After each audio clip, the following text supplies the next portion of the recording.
Welcome back. If you're new here, I'm Alicia Simone, and I'm very thankful that you all decided to come and spend some time with me today.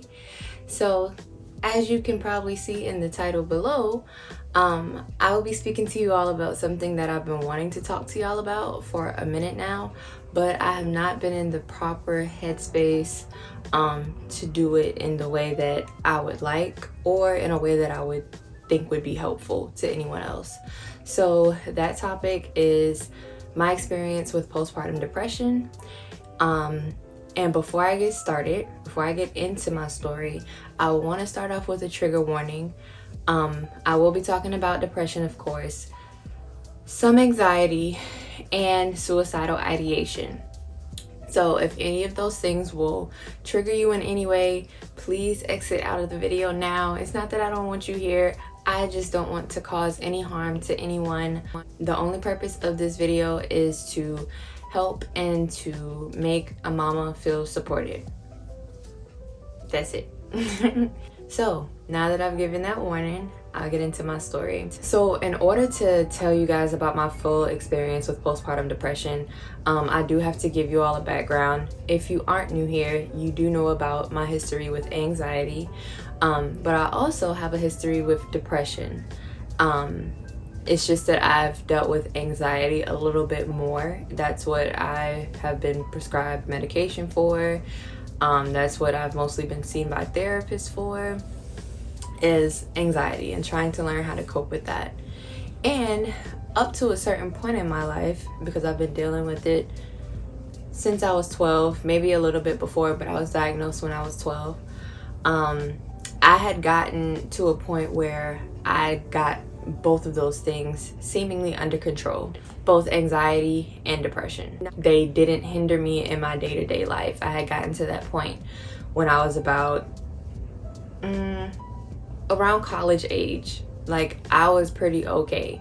And I guess you would think that college would kind of bring that out of me, but not necessarily. I just did my best to take things and cope with things as they came my way, and everything was seemingly going well. I was pretty proud of myself, the way that I was handling my mental health. So about 2 years ago, some events took place, some things happened that I would say triggered both anxiety and depression inside of me and caused them both to heighten. And I was not at a place of self-awareness to where I could really realize what was going on. Like, I knew I was having panic attacks way more often than normal, but something just didn't click to me to where I knew I needed to go and see someone or get help. So I tried to deal with it on my own, and that wasn't the best thing. I tried to handle it like I did before, and I tried to do the things that worked for me before, but those things didn't work. And fast forward to 2 years later. Now I'm pregnant.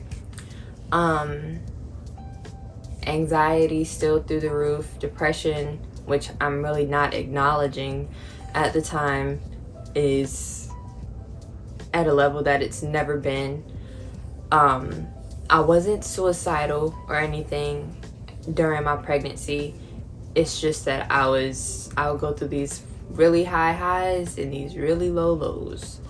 And I would just be anxious all the time, and it seems like at night I would just be so sad. I would just be sad. But once again, I didn't really acknowledge the depression part of it, because I thought, I'm pregnant, my emotions are everywhere, of course.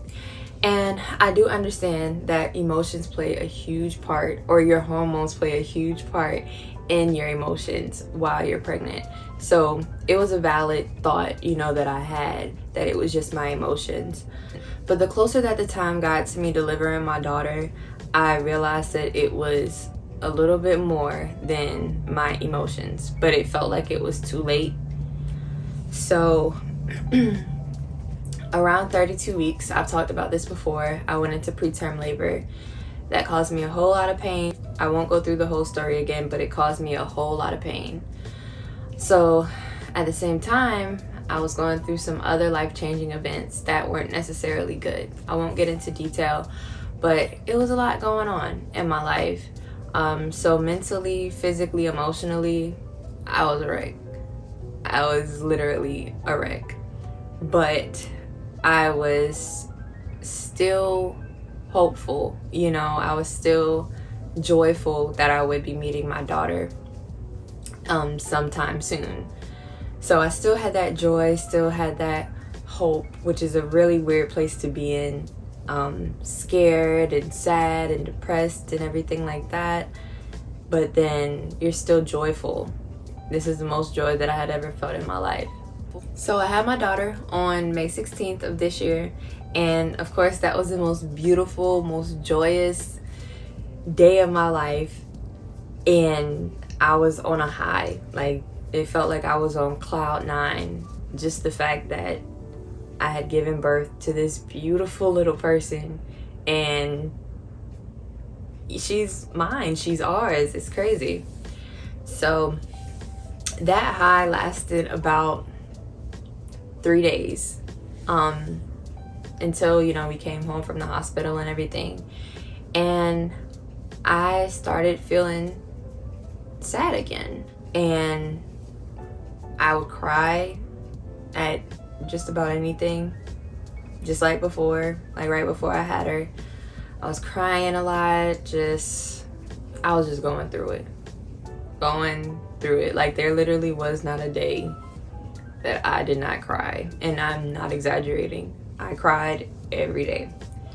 So about a week and a half after having my daughter home, I started having really scary thoughts. And those thoughts included, maybe I made a mistake. Not she's a mistake, but maybe I made a mistake by living. And sure, now that sounds kind of crazy. Like, really? Why would you think like that? You just had your baby. Of course you need to be here. But at the time, that wasn't the case. I had thoughts of, I don't deserve to be here. I don't deserve to feel this joy. I don't deserve to feel this happiness. She's so pure and I'm so messed up. I might mess her up. Like, what am I doing? What did I do? I'm gonna ruin her.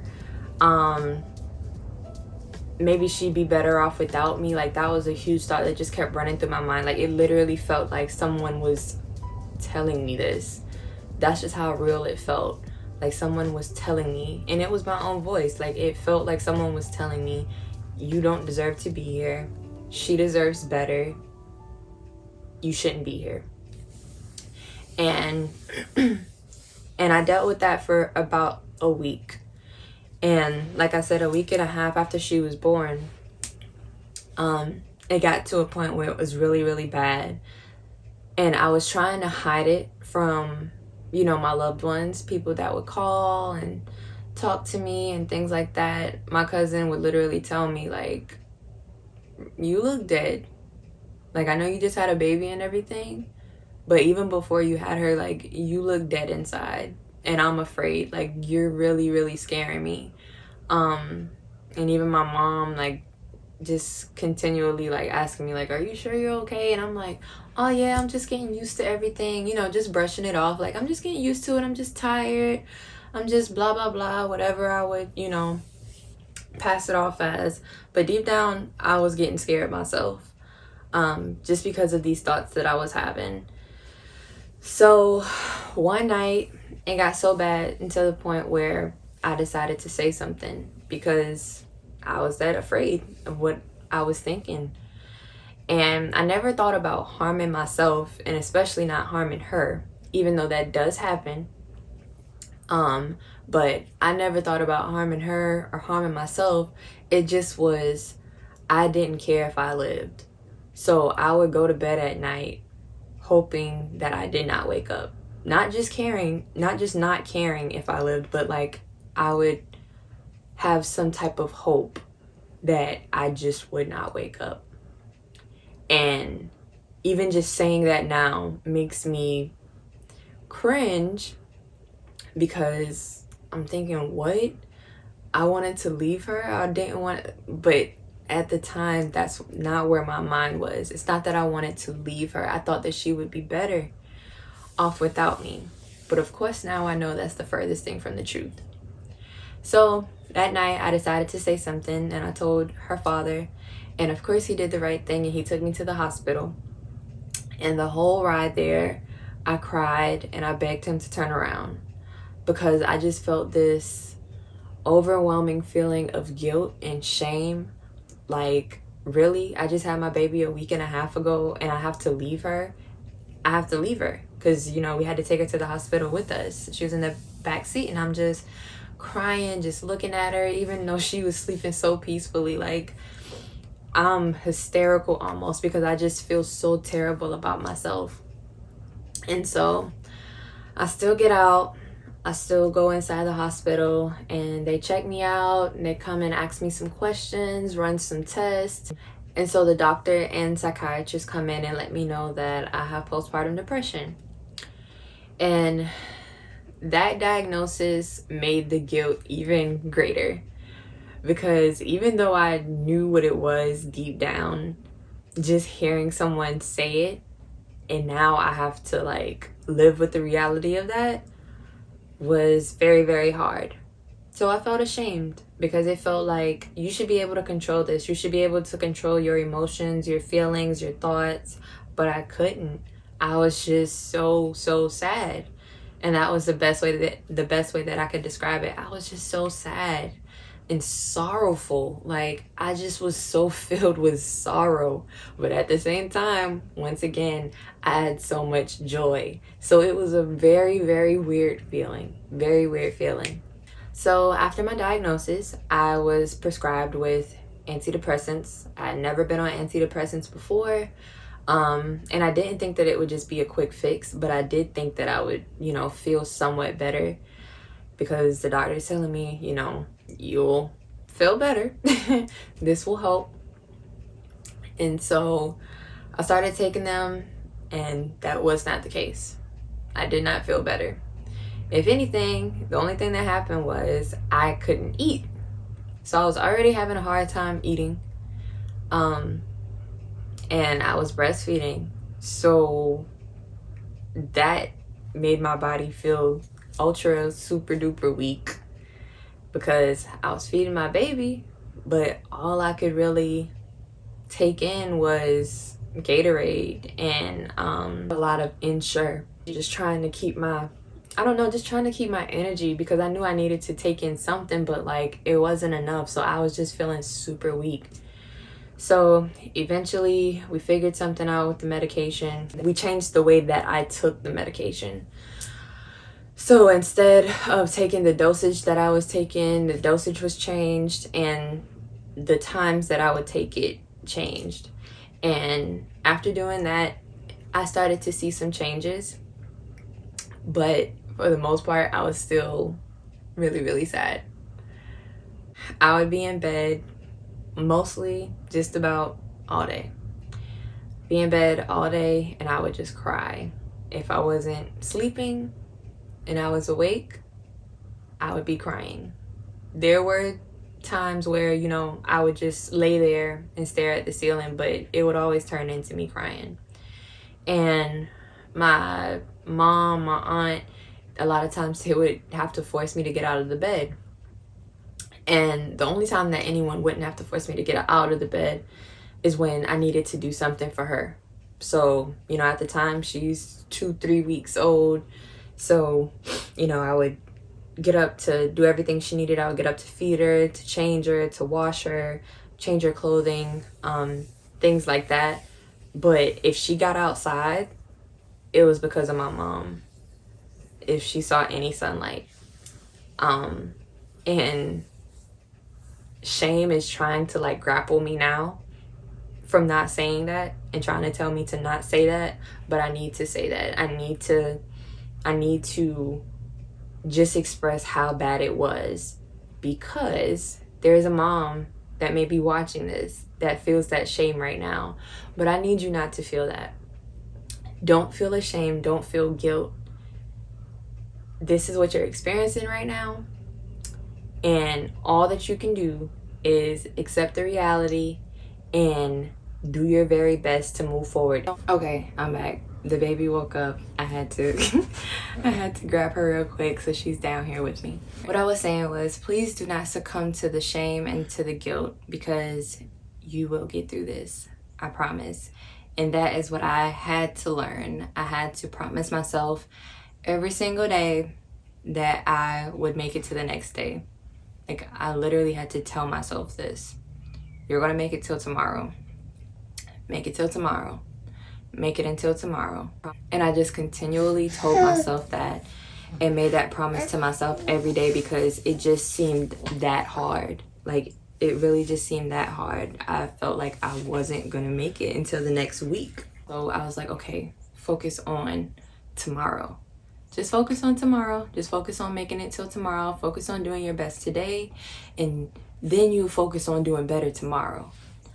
So if I could tell you all anything, I would say that. Focus on the day to day. Take it day by day.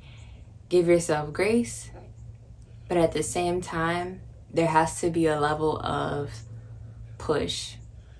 There has to be this internal will, and it may not seem like you have that will right now, but I won't say that this is true for everyone, but I know that it was true for me. I had to dig really, really, really deep. Deeper than I ever have to get out of this hole. And through the love of my friends and family and my support system, I was able to dig myself out. Through this internal dialogue that I had with myself, I was able to dig myself out, especially through God guiding me and holding my hand every step of the way, literally carrying me. Even my friends and family literally carrying me. Like I said, my mom and aunt had to drag me out of the bed a lot of times. A lot of times my friends will call me with random plans just to get me out of the house. Like, everybody really worked together to just pour into me and show me love. And a lot of times it would get to a point where I would almost feel annoyed, not with them, but the fact that they believed in me and the fact that they loved me so much that they would continue pouring into me, even though it didn't feel like I was getting better. But they saw what I could be. They saw, me coming out of it, even when I didn't see myself coming out of it. So if you are a part of my tribe, if you are a part of our tribe, our support system, and you poured into me in any way, in any way, and I told myself I was not gonna get emotional, and I'm not, but I appreciate every single last one of you, because you guys literally saved my life, and that is no exaggeration. But I was giving up.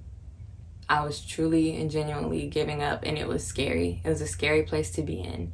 And now looking back, I'm so grateful, because I could not imagine not being here to witness this beautiful little girl growing. And just the fact that at one point I thought that I didn't deserve it, and that I would ruin her and all kinds of things like that. I know the exact opposite to be true now. No one can be a better mom to her than I can. So, mama, if you're watching this and you feel like you don't deserve your baby, or you're gonna mess them up, when you are the best version of yourself, no one can be a better mama to that baby than you. Another thing that I would say helped a lot is, once I would get drug out of the bed, is actually going outside and getting some sun and moving my body. I didn't just go outside and start, doing crazy workouts and running 10 miles at a time, nothing like that. Shoot, I can't run 10 miles now. But I did start with really light stretches and yoga and just getting out in the sun. I don't know, a lot of times when I would be going through it heavy, just going outside. I would just go outside. And I realized that I literally would have to tell myself what to do. Like, I would have to say, like, okay, I'm feeling really, really down right now. I'm feeling really sad. I feel like I'm about to cry. I would just talk it through. I need to go outside. I would ask myself, what do I need to do? Do you need to eat? Do you need water?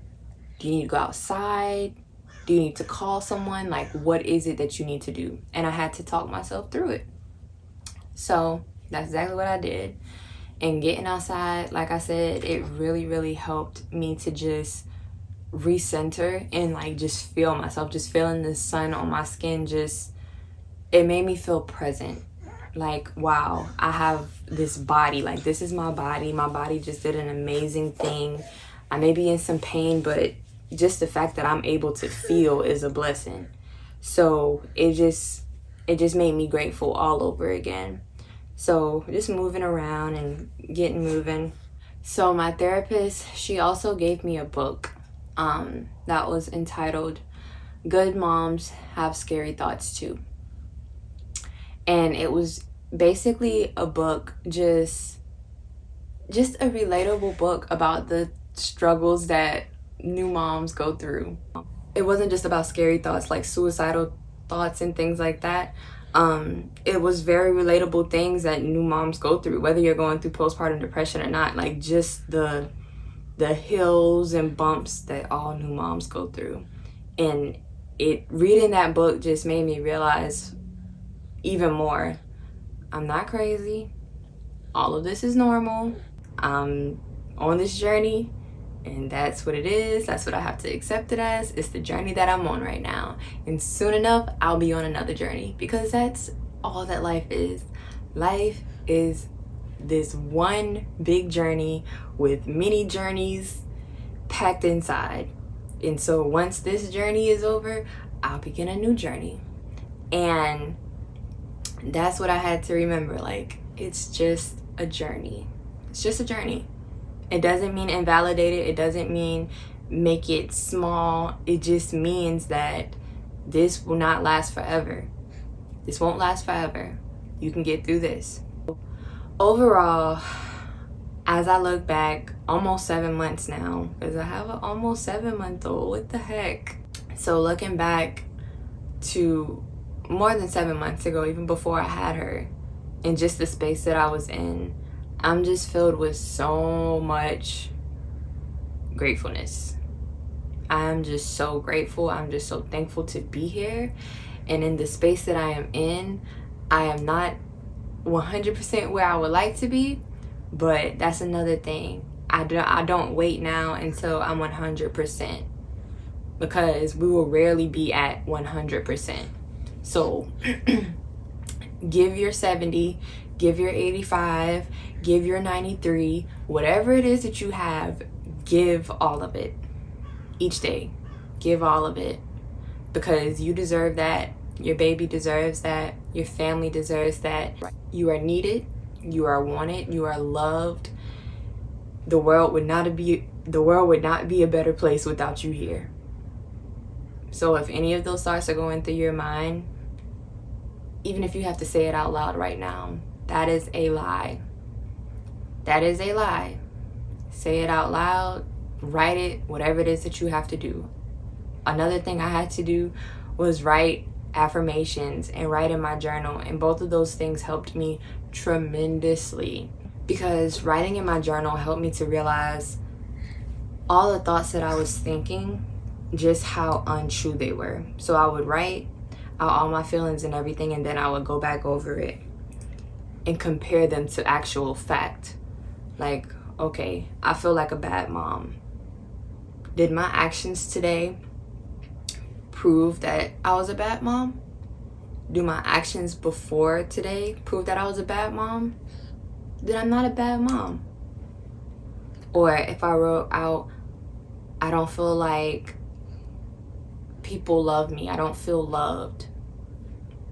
Did my friends call me today to check in? Did my cousin bring me some food randomly out of the blue? Did my mom, come in and make sure I was okay? I had to start comparing my feelings to actual fact. And as far as affirmations go, just writing who I wanted to be, not who I necessarily saw myself as at that very moment. And I think that's the key, because it gives you some kind of hope. Writing an affirmation that I am beautiful. Well, I don't feel beautiful right now, but I want to feel beautiful. So that gives me hope. Maybe tomorrow I'll feel a little bit more beautiful. Not even maybe. Tomorrow I'll work harder to feel beautiful. Or I am a good mom. I don't necessarily feel like a good I don't necessarily feel like a good mom right now. So I'll work harder tomorrow to be even better. So overall, I would just say that I wish that there was a quick fix to this. And if you're watching this video right now and you're currently going through postpartum depression, I'm sorry. Just know that it does get better. And if you feel like you're not getting better, use your resources. Tell someone like, yo, this is not getting better. I do not feel like I'm getting better. I don't feel like I'm making any progress. Nothing is helping. Tell someone. Tell a professional, go see someone, because bottom line is, you deserve to be here.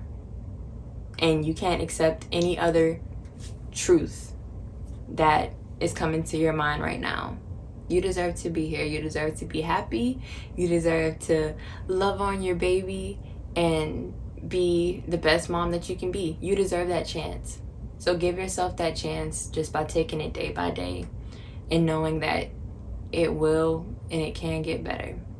So yes, I just wanted to come and share my experience with you all. I didn't want this to be a very long video, but I just wanted to share my experience and make sure that anyone watching this knows that you can make it through it.